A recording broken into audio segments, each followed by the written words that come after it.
Maraming tinitignan ng Magnolia Chicken Templados ngayon na pwede nilang makuha dito sa darating na draft, pati na rin dito sa free agency.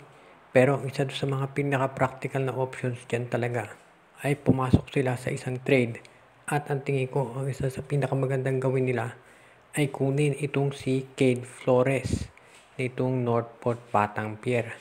Si Cade Flores ay merong height na 6'6" at ang laro nito ay power forward. Nagpapakitang gilas itong si Flores at sa kasalukuyan, ito ay number 2 dito sa running ng Rookie of the Year. Sumusunod lamang siya dito kay Stephen Holt ng Terra Firma. Itong si Cade Flores, alam natin na napabalita yan dati dahil sinabi nga niya hindi siya masaya dahil hindi siya nasama dito sa All-Star Game dahil very deserving naman talaga. Ang maganda dito kay Flores, meron ng scoring, may rebounding pa at depensa. At mataas din ang basketball IQ nito, hindi pinipilit yung mga tira niya.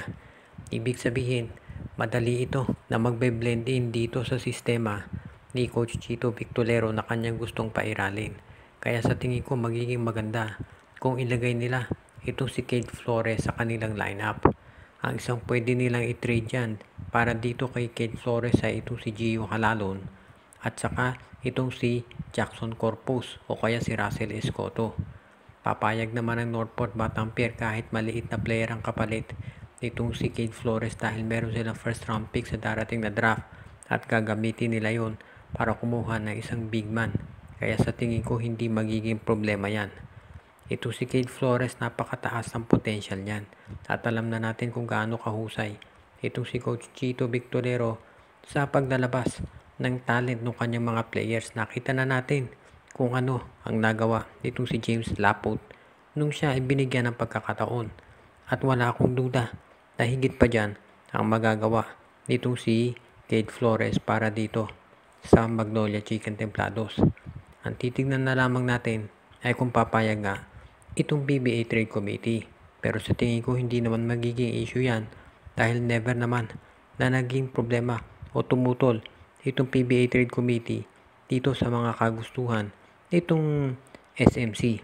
Kaya sa tingin ko magiging magandang addition to para sa Magnolia Chicken Templados.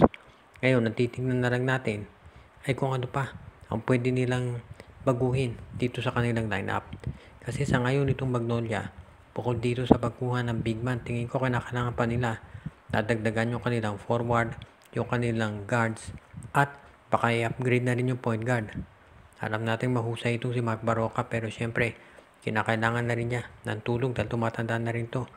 Samantala naman, yung kanilang frontcourt, alam natin na iti-trade na to si Calvin Abueva. Kaya magandang makuha nila ito si Cade Flores pampalit.